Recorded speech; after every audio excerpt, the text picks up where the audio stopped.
Halo, salam jumpa sahabat Wirid Traveling with Jesus. Terima kasih kepada semua sahabat yang sudah mensupport channel ini. Selamat menikmati tayangan kami. Tuhan memberkati. Demi nama Bapa dan Putra dan Roh Kudus. Amin. Datanglah ya Roh Kudus, datanglah dengan kekuatan hati Santa Perawan Maria yang tidak bernoda mempelaimu yang terkasih.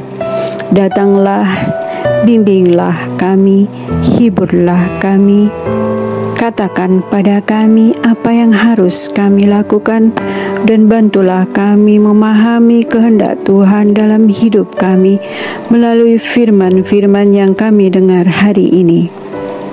Amin.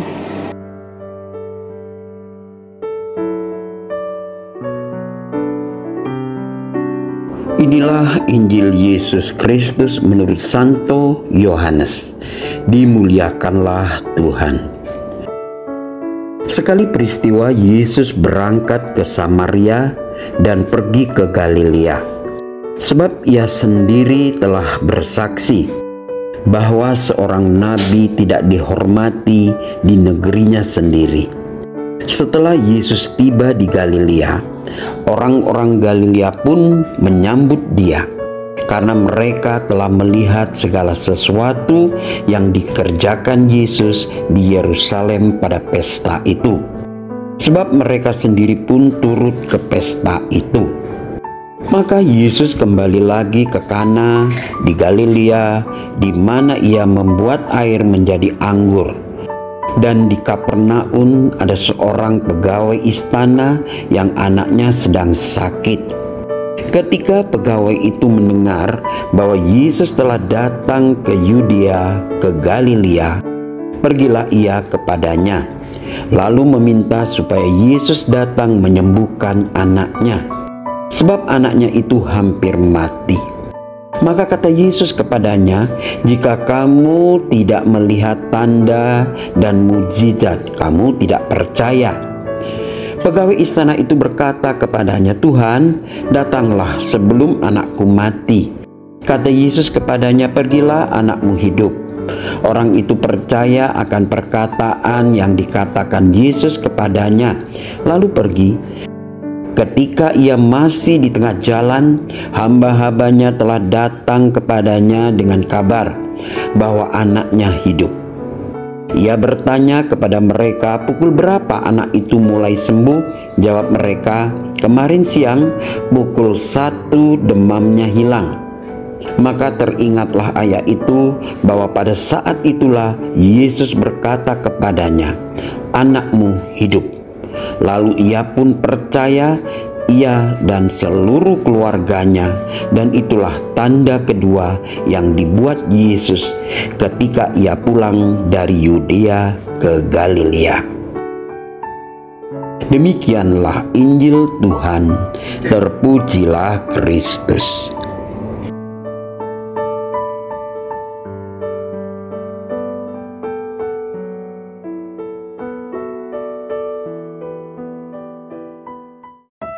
Saudara-saudariku yang dicintai Tuhan Yesus Kristus, Tuhan datanglah. Kata-kata perwira istana pada Yesus, Tuhan datanglah sebelum anakku mati. Nah, peristiwa di Kapernaum ini ditulis oleh Yohanes sebagai tanda kedua yang dibuat Yesus. Yang pertama adalah di Kana, dan yang dimana Yesus mengubah air menjadi anggur.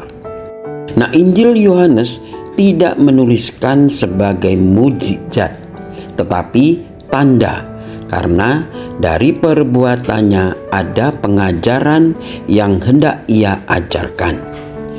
Tujuan mukjizat dan tanda-tanda dalam Injil Yohanes adalah agar para pembaca atau pendengar Injil percaya Yesus sebagai Mesias, Anak Allah, sehingga mereka beroleh hidup kekal di dalam namanya.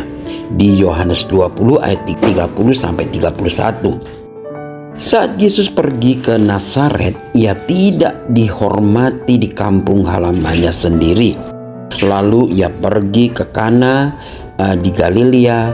Di sana ada seorang pegawai istana Romawi dari Kapernaum yang datang kepada Yesus. Jarak tempuhnya lebih kurang 25 km. Anak pegawai istana ini sakit kritis. Ia meminta Yesus datang untuk menyembuhkan anaknya. Ia memohon Yesus melakukan sesuatu agar anaknya sembuh. Saat ini tidak terlalu mudah untuk menemukan iman seperti pegawai istana itu.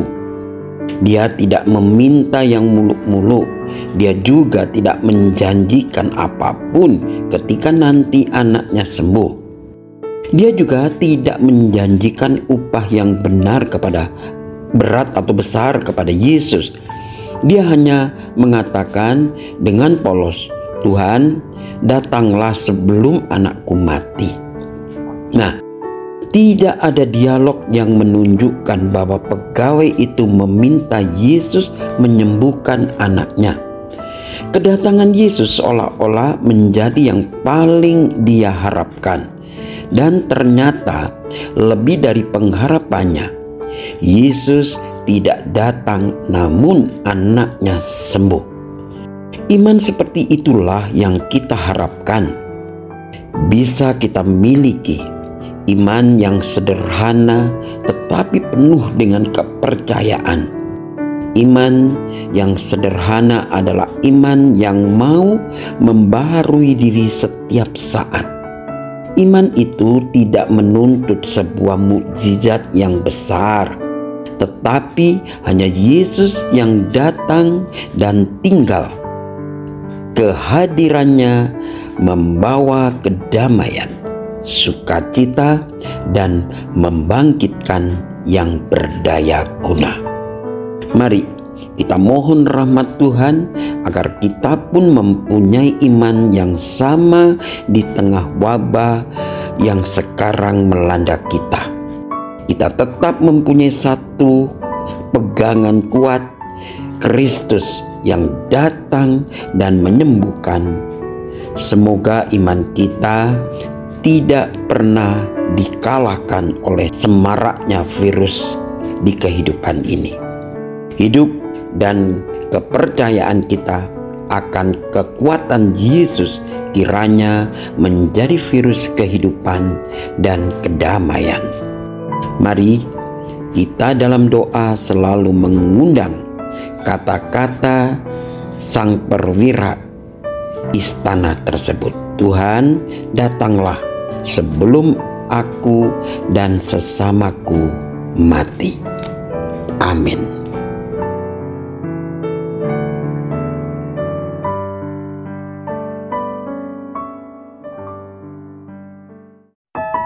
Bapa yang kekal, Engkau telah membuat seluruh dunia berhenti berjalan untuk sementara waktu. Engkau telah secara paksa membungkam kebisingan yang kami semua ciptakan di sekitar kami. Engkau telah membuat kami bertekuk lutut dan meminta keajaiban. Engkau menutup gereja-Mu agar kami menyadari betapa gelapnya dunia kami tanpa Engkau di dalamnya. Engkau mempermalukan orang yang sombong dan berkuasa. Ekonomi runtuh, bisnis tutup. Kami sangat bangga untuk berpikir bahwa semua yang kami miliki adalah hasil kerja keras kami. Kami telah lupa bahwa anugerah-Mu, rahmat-Mu yang menjadikan kami siapa kami dan telah memberi kami segala yang kami miliki. Kami berputar-putar mencari obat untuk penyakit ini, padahal sebenarnya kami perlu merendahkan diri dan meminta bimbingan dan kebijaksanaan hanya dari-Mu.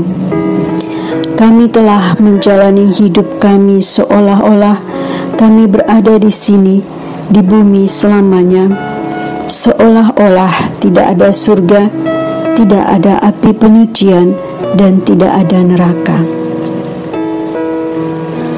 Mungkin virus ini sebenarnya adalah caramu memurnikan dan membersihkan jiwa kami, membawa kami kembali kepadamu. Hari ini, ketika kata-kata ini menyebar di internet, semoga semua yang melihatnya menyatukan hati dan tangan mereka dalam doa, memohon pengampunan, memohon kesembuhan dan perlindungan dari virus ini, tetapi di atas segalanya memohon agar kehendak kudus dan ilahimu terjadi dan bukan milik kami. Tuhan, kami mohon kepadamu, bebaskanlah kami dari segala kejahatan di bumi, jika itu kehendak-Mu. Bapa, Engkau telah dengan sabar menunggu kami menghadapkan wajah kami kepadamu untuk bertobat dari dosa-dosa kami. Kami menyesal mengabaikan suara-Mu. Egois, terkadang kami lupa bahwa Engkau adalah Tuhan. Tuhan, aku tidak layak untuk-Mu datang ke rumahku, tetapi satu kata dari-Mu akan cukup untuk menyembuhkanku. Engkau, Tuhan, hanya perlu mengatakan firman dan jiwa kami akan disembuhkan. Kami meminta kesembuhan dan pembebasan dalam nama Yesus, dengan jasa tak terbatas dari hati yang maha kudus, hati Maria yang penuh duka cita dan tak bernoda. Amin. Bapa kami yang ada di surga, dimuliakanlah nama-Mu, datanglah kerajaan-Mu, jadilah kehendak-Mu di atas bumi seperti di dalam surga. Berilah kami rejeki pada hari ini, dan ampunilah kesalahan kami, seperti kami pun mengampuni yang bersalah kepada kami. Dan janganlah masukkan kami ke dalam pencobaan, tetapi bebaskanlah kami dari yang jahat. Amin. Salam Maria, penuh rahmat, Tuhan sertamu. Terpujilah engkau di antara wanita, dan terpujilah buah tubuhmu, Yesus. Santa Maria, Bunda Allah, doakanlah kami yang berdosa ini, sekarang dan waktu kami mati. Amin. Salam Maria, penuh rahmat, Tuhan sertamu. Terpujilah engkau di antara wanita, dan terpujilah buah tubuhmu, Yesus. Santa Maria, Bunda Allah, doakanlah kami yang berdosa ini, sekarang dan waktu kami mati. Amin. Salam Maria, penuh rahmat, Tuhan sertamu. Terpujilah engkau di antara wanita, dan terpujilah buah tubuhmu, Yesus. Santa Maria, Bunda Allah, doakanlah kami yang berdosa ini, sekarang dan waktu kami mati. Amin. Kemuliaan kepada Bapa, Putra, dan Roh Kudus, seperti pada permulaan, sekarang dan waktu kami mati. Amin. Semoga melalui pengorbanan Yesus di kayu salib dan doa-doa Bunda Maria, kita semua dibebaskan dari kutukan, dipenuhi dengan sukacita, cinta, dan memperoleh berkat Abraham yang Tuhan berkati dalam segala hal, peninggian, kesehatan, kemampuan untuk bertahan dalam penderitaan dan tetap berbuah, kesejahteraan, kemenangan, rendah hati, dan perkenanan Tuhan. Amin. Saudara-saudari, para sahabat Wirid Traveling with Jesus, marilah kita memohon berkat Tuhan untuk kita semua. Tuhan sertamu dan sertamu juga. Semoga saudara-saudari, sanak keluargamu, usaha-usaha, pekerjaan-pekerjaan, kesehatan, dan imanmu senantiasa dilindungi dan diberkati oleh Allah yang Maha Kuasa, Bapa, Putra, dan Roh Kudus. Semoga Tuhan selalu menyertai kita. Syukur kepada Allah. Amin. Demikian bacaan hari ini. Terima kasih sudah menonton. Jangan lupa subscribe, like kami di Facebook, dan follow kami di Instagram. We Read Traveling with Jesus. Sampai jumpa lagi di video selanjutnya.